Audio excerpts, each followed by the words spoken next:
Cerrá los ojos e imagina Sevilla en 1519. El sol brilla sobre el río Guadalquivir, donde las aguas reflejan un cielo despejado.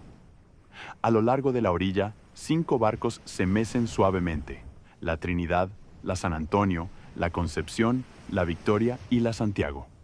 El aire huele a sal, madera húmeda y especias que llegan de tierras lejanas. El bullicio llena las calles, marineros gritando, mercaderes ofreciendo telas y alimentos, y el eco de los martillos en los astilleros. Sevilla es un hervidero de sueños, un lugar donde el horizonte promete riquezas y aventuras. En el corazón de esta escena está la ambición de llegar a las Islas de las Especias, las Molucas, un archipiélago lejano en lo que hoy conocemos como Indonesia. Allí, el clavo, la nuez moscada y la pimienta valen más que el oro. Pero el camino conocido, controlado por los portugueses, está vedado para España. Hace falta un visionario, alguien dispuesto a desafiar lo imposible. Ese hombre es Fernando de Magallanes, portugués de nacimiento, pero al servicio de la corona española. Magallanes es un navegante curtido, obstinado, con una idea fija: encontrar una nueva ruta hacia las Molucas, navegando hacia el oeste, a través de un paso desconocido al sur del continente americano. No es solo un viaje por riquezas, es una apuesta por la gloria, por demostrar que el mundo es más grande y más accesible de lo que nadie imagina. En 1519, con 250 hombres y 5 naves, Magallanes se lanza al océano sin saber que su expedición cambiará la historia para siempre. Lo que sigue es una odisea de valentía, traiciones y descubrimientos, liderada por Magallanes y completada por un nombre que resonará en la historia: Juan Sebastián Elcano. Es el 6 de septiembre de 1519. En el puerto de Sanlúcar de Barrameda, 5 barcos están listos para zarpar: la Trinidad, la nave capitana de Magallanes; la San Antonio, la más grande; la Concepción, robusta y fiable; la Victoria, ágil y resistente; y la Santiago, la más pequeña, pero diseñada para explorar. A bordo, unos 240 hombres forman una tripulación diversa: marineros españoles, portugueses, italianos, franceses, incluso un inglés. Hay carpinteros, cocineros, soldados y un cronista, Antonio Pigafetta, cuya pluma capturará cada momento. Son hombres de todas las edades, algunos buscando fortuna, otros huyendo de sus pasados, todos unidos por una mezcla de esperanza y audacia. El día de la partida, el aire está cargado de expectativa. Las velas se despliegan, crujiendo bajo la brisa del amanecer. Gritos de despedida resuenan desde la orilla mientras las naves se alejan del Guadalquivir hacia el Atlántico. Los hombres miran hacia atrás, viendo cómo la costa española se desvanece lentamente. Hay risas, cánticos, promesas de riquezas. Las Molucas, con sus especias, parecen estar al alcance de la mano.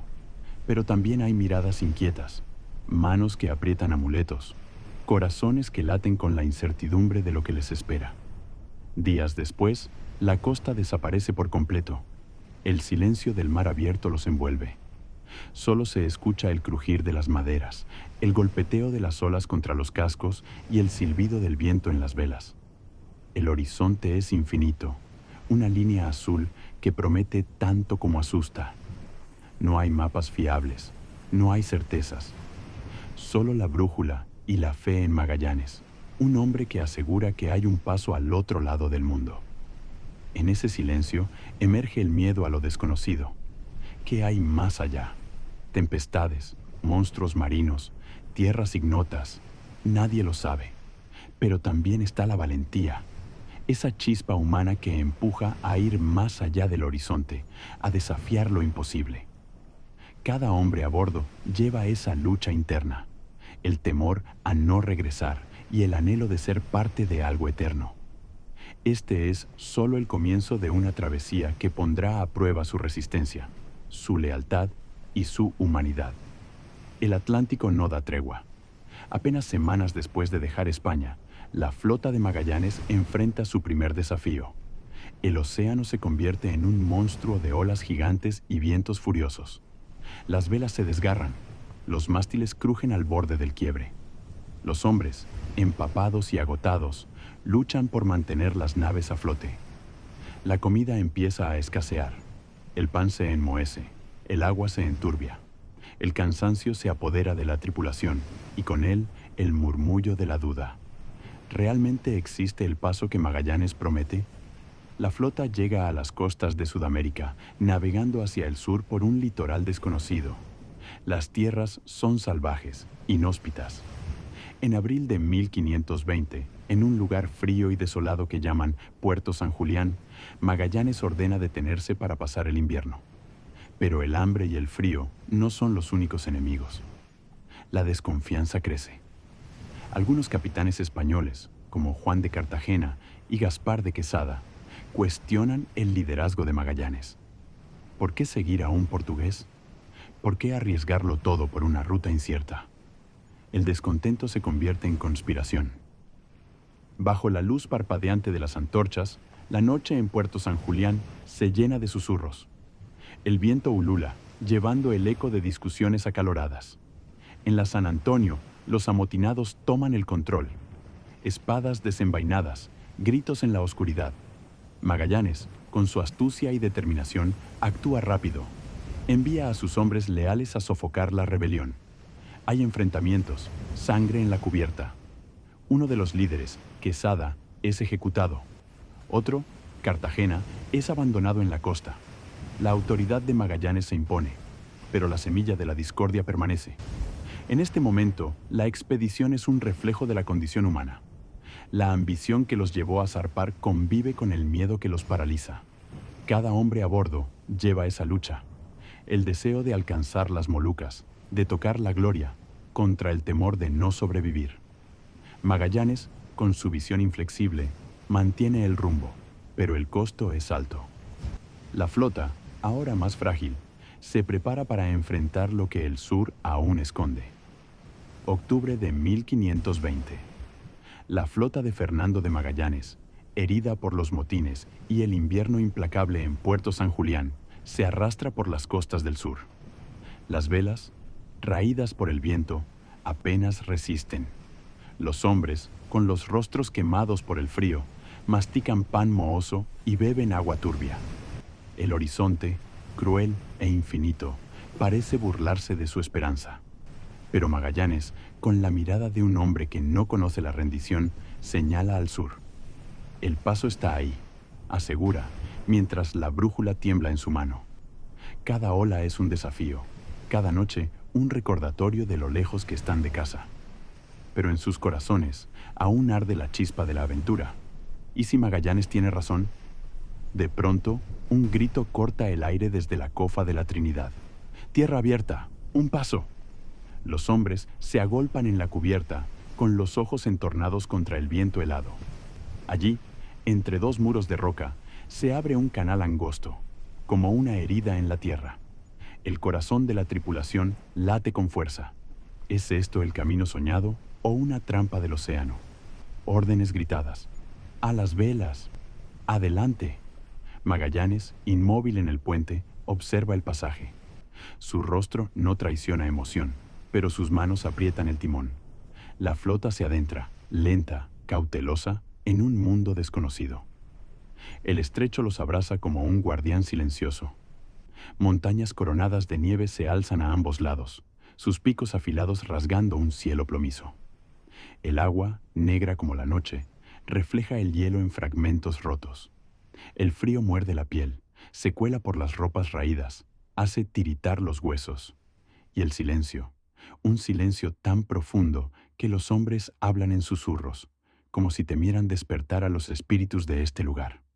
Antonio Pigafetta, el cronista, escribe con dedos entumecidos. Entramos en un laberinto de hielo y piedra, donde el mundo parece contener el aliento. ¿Qué sentirías al navegar por un lugar donde la naturaleza te observa en silencio? De pronto, las aguas se aquietan. Las olas furiosas que azotaban las naves se desvanecen, dejando un espejo líquido que refleja el cielo. Los marineros, con los rostros curtidos y los ojos hundidos, sueltan risas nerviosas, suspiros de alivio. Algunos caen de rodillas, otros se abrazan. Pigafetta anota: el mar nos dio tregua, como si nos perdonara. Es un momento de paz, un respiro robado al destino. Tras meses de tormentas y traiciones, el estrecho les ofrece un refugio inesperado. Al final del estrecho, un nuevo océano se despliega ante ellos. Vasto, sereno, infinito. Magallanes, desde la proa de la Trinidad, contempla el horizonte. Pacífico, lo nombra, por la calma que los recibe. Pero este mar guarda secretos que aún no pueden imaginar. Este estrecho, que hoy lleva el nombre de Magallanes, no es solo un paso entre tierras. Es una puerta secreta, un umbral hacia un mundo nuevo.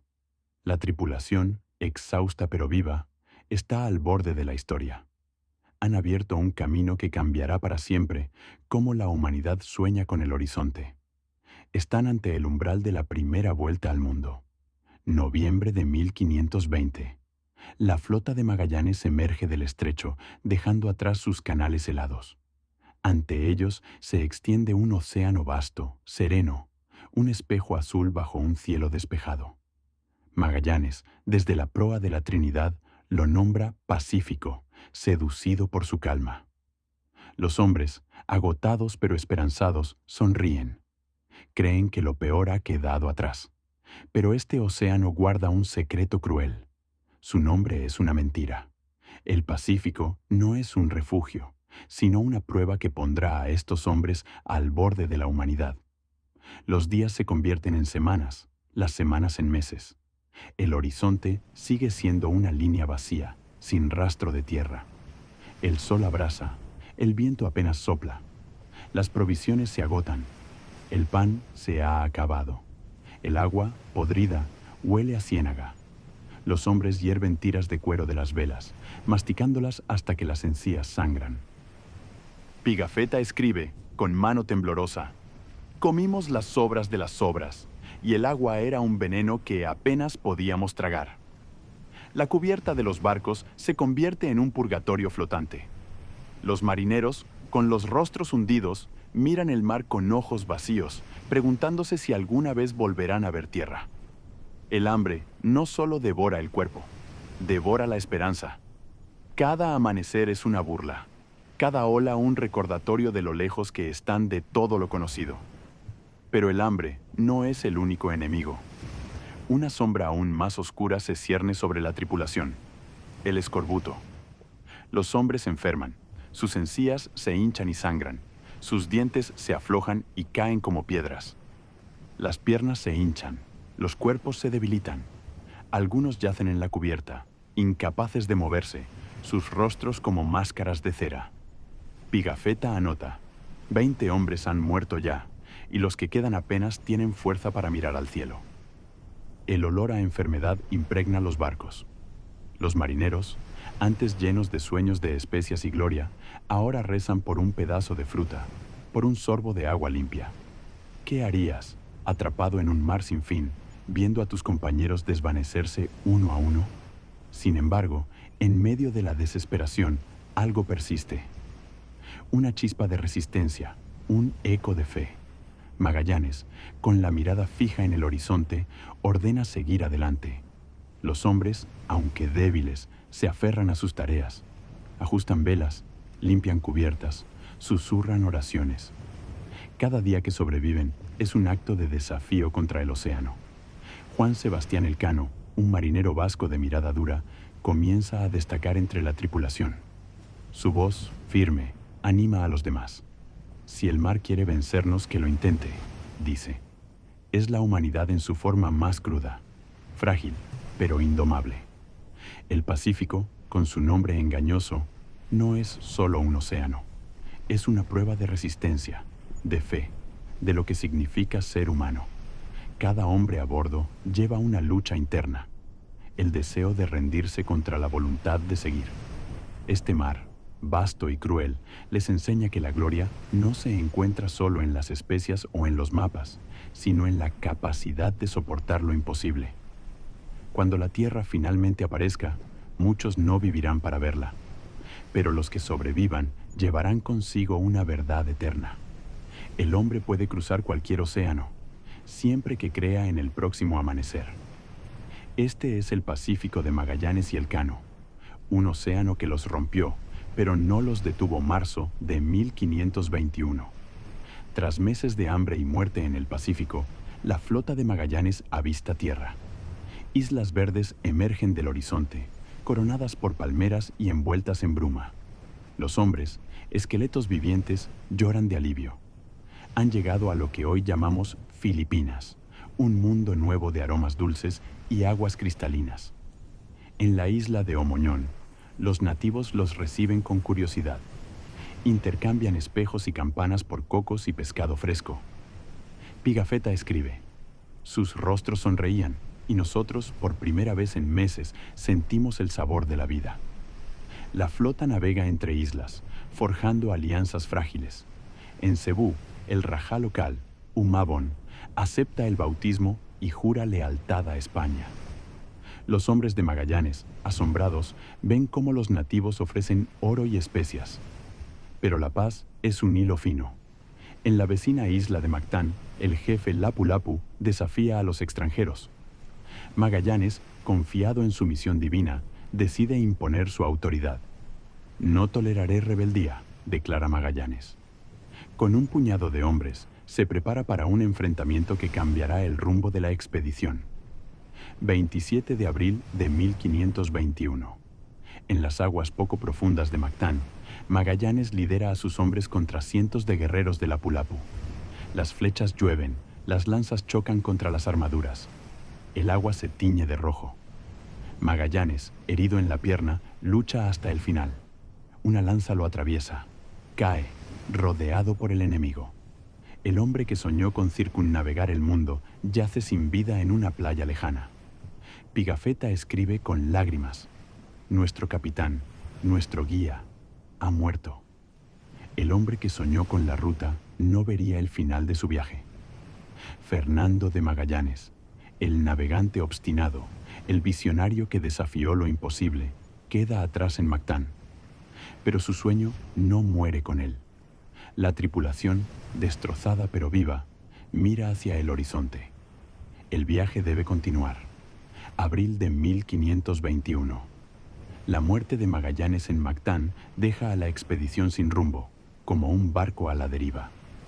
Entre el caos, un hombre emerge: Juan Sebastián Elcano, un marinero vasco de mirada dura y voz firme. No es un noble ni un capitán, sino un navegante curtido, con cicatrices de motines y tormentas. Elcano toma el mando de una flota rota. Solo 3 naves quedan, y los hombres, apenas sombras de sí mismos, miran al horizonte con miedo y esperanza. Pigafetta escribe: en él vimos la chispa que Magallanes dejó atrás. En Cebú, la tripulación enfrenta un dilema: continuar hacia las Molucas, el sueño de las especias, o regresar a casa derrotados. Las naves están maltrechas, los hombres enfermos, el océano Índico un enigma. Algunos susurran: volvamos, aún vivimos. Otros, con los ojos encendidos, insisten: Magallanes murió por esto, sigamos. Elcano, con la brújula de Magallanes en la mano, decide: iremos a las Molucas, declara, y luego a casa, rodeando el mundo. Es una apuesta temeraria, un desafío al destino. La tripulación, dividida pero leal, se aferra a su voz. Las naves llegan a las Molucas en noviembre de 1521. Cargan clavo y nuez moscada, el oro del oriente, pero el costo es alto. La Trinidad, dañada, no puede continuar. La Concepción es abandonada. Solo la Victoria, pequeña pero resistente, emprende el regreso bajo el mando de Elcano. El océano Índico los castiga con tormentas y corrientes traicioneras. El escorbuto regresa, el agua se agota. Los hombres comen polvo de especias mezclado con sal. Pigafetta anota: navegamos con la muerte a nuestro lado, pero la victoria no se rinde. Cada día es una batalla, cada noche una oración por ver tierra. 6 de septiembre de 1522. La nao Victoria, un espectro de madera y velas raídas, aparece en el horizonte de Sanlúcar de Barrameda. Sevilla espera, con el Guadalquivir brillando bajo el sol. De los 240 hombres que partieron, solo 18 regresan, demacrados, con rostros quemados por el sol y ojos que han visto el fin del mundo. Elcano, al frente, baja al muelle. La multitud guarda silencio, no por derrota, sino por asombro. Han dado la primera vuelta al mundo. Pigafetta escribe: regresamos con especias, pero nuestro verdadero tesoro es haber tocado lo imposible. En 1522, la nao Victoria, con sus 18 sobrevivientes, cerró un círculo que cambió la historia. La expedición de Magallanes y Elcano no solo alcanzó las Molucas, demostró que la Tierra es redonda, que los océanos se conectan, que el mundo es más grande y más unido de lo que nadie había soñado. Este viaje, pagado con hambre, sangre y coraje, trazó un nuevo mapa en la mente de la humanidad. Ya no había límites inalcanzables, solo horizontes por explorar. La primera vuelta al mundo abrió puertas que nunca se cerrarían. Las especias de las Molucas llegaron a Europa, los mapas se redibujaron, las culturas se encontraron, a veces con armonía, a veces con conflicto. Pero más allá de las rutas comerciales, Magallanes y Elcano nos enseñaron algo eterno. El espíritu humano puede desafiar lo imposible. Como escribió Pigafetta, vimos el mundo entero y el mundo nos vio a nosotros. La Tierra dejó de ser un misterio fragmentado y se convirtió en un todo, un círculo unido por la valentía de unos pocos. Y mientras cerrás los ojos, podés imaginar el crujir de la madera de la victoria, el murmullo del mar bajo un cielo infinito, y ese instante en el que el mundo dejó de ser un misterio y se volvió un círculo completo. Este es el legado de Magallanes y Elcano, un mundo sin fin, donde